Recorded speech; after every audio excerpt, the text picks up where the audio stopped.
This is part of what I'm talking about when it comes to changing the way we talk to consumers, the way Piedmont presents itself to consumers. So what most health systems do when they're marketing themselves is they put a bunch of doctors in lab coats and they do this number right here, and they go, we're super serious and important. And the last thing that you want to think about when you're eating your Cheerios in the morning is cancer. Cancer's bad. So we go to the market with living better. You will not find an advertisement or any sort of marketing materials directed at general consumers from Piedmont Healthcare that has anything other than living better attached to it. We don't talk about clinical expertise. You know why? Because none of them care. The general consumer does not care about clinical expertise until they're actually in that situation. And guess what they're not going to do when they're in that situation?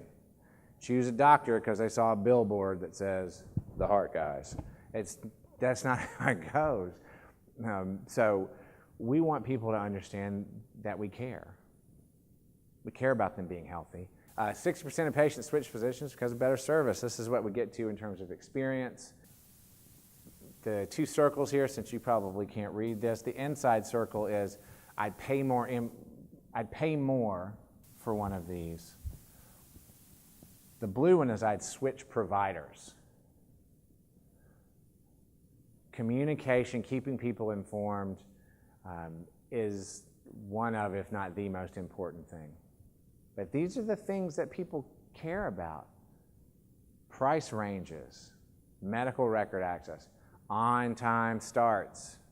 I'm actually trying to convince our physician organization right now to put on-time starts with each of our office locations as part of the transparency piece. I'd love for people to be able to see that in this office, only 15% of the appointments start on time. A way to get that office to get it above 15%.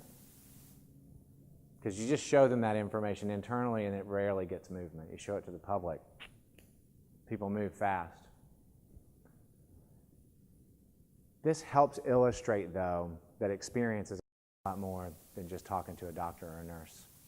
I think this number is probably going to go up rapidly, but 27% of consumers right now, I usually round it up to 30, will say they've had experiences with 3 or more healthcare brands in the past year.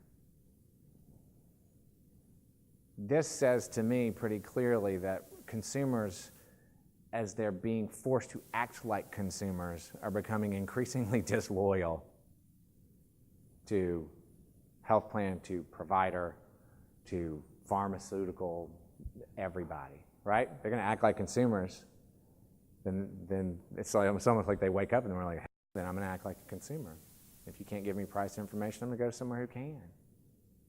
It's a really interesting trend to watch, and I think it's going to be extraordinarily impactful to us as we design what our system looks like and how we meet the needs of the consumer going forward. This helps reinforce the same point. The question at the top is, it's important for me to receive all my care and treatment from one overall provider or organization instead of many. So we've gotten to the point where only 60%?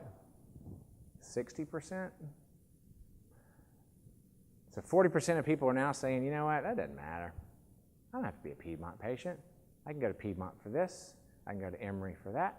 I can go to Northside for this. I can go to CVS.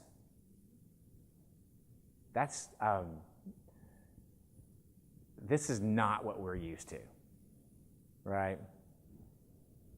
When your primary care doctor used to be the hub and you go wherever the doctor told you to go, it made it really simple. They don't do that anymore. What drives loyalty? Whoa. More than anything else, of course it's insurance, duh. But secondary to what your plan will allow is, how did it go the last time? And it really is the last time. It's like, it's kind of the same as your fast food choice, right? Like, it kind of matters what happened last time. Man, last time I went to McDonald's, the wait was terrible. So I'm going to go to Chick-fil-A next time. It's really interesting to watch how that affects things. Yes, sir? So I know part of what you mentioned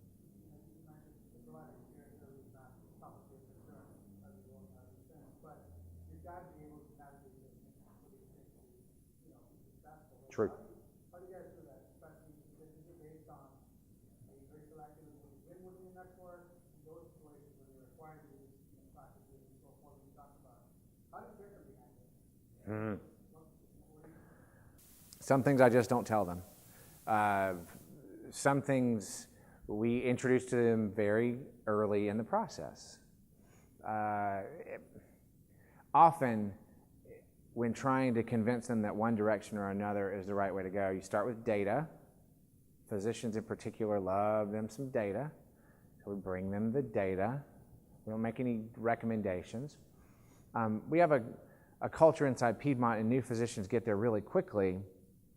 That is, we want physicians to be able to focus their time and effort on what they do best. The converse of that is stay out of marketing, please. And I have that conversation all the time with our physicians because I don't ever walk into their OR and say, hey man, you should cut there and not there. And so helping our entire team, but physicians and other providers in particular, recognize that marketing is a discipline that deserves respect, and that has an important effect on their ability to do medicine long term is important. And and we don't run into a ton of resistance because of that.